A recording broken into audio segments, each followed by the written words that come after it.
What did your team think about having ongoing HR support where there was a Catherine there with that HR hat on?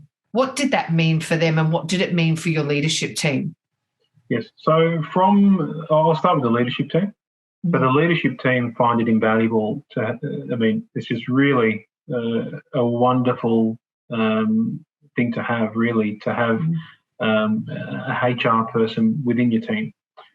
So I myself have previously been the person who sort of advised on HR matters from an in-house perspective, although it not being my specialty.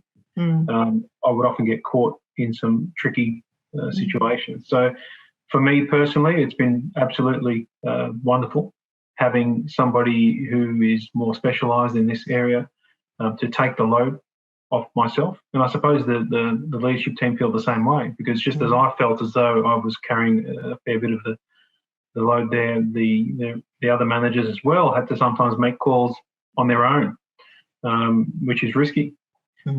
So I believe from a leadership perspective, there's truly it's a world of difference. It's chalk and cheese having someone there to support you along the way. You have open, regular communication with them. It's a collaborative approach. And having that really makes the HR function run a lot more efficiently. And I'd say less risky decision. And it feels to me like you feel more confident with your decisions as well. Absolutely.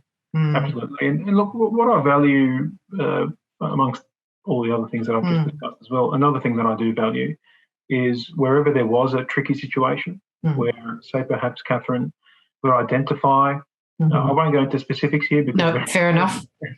If Catherine would identify that, hey, there is a HR matter here that is a little bit tricky, almost immediately she would phone the legal team and obtain a legal opinion. And ordinarily that would involve me having to go and sort of brief solicitors and set up a file and do all those. Put money in trusts and all of that sort of stuff. And seek written advice and whatnot. Whereas as it is your specialty, Catherine would seek the opinion of a solicitor, whether it be informally or formally. It's not too much of a concern. And then I suppose synergise that with her HR approach and come out with a recommendation. So not merely a legal recommendation or purely a HR recommendation, but a combination of both. So that's something that I think is extremely valuable. And again, without having Catherine or someone similar there, that would be something that I'd be needing to do myself, facilitate obtaining a legal opinion. More likely than not, it would be a formal opinion because I have a regular sort of relationship with HR legal advisor.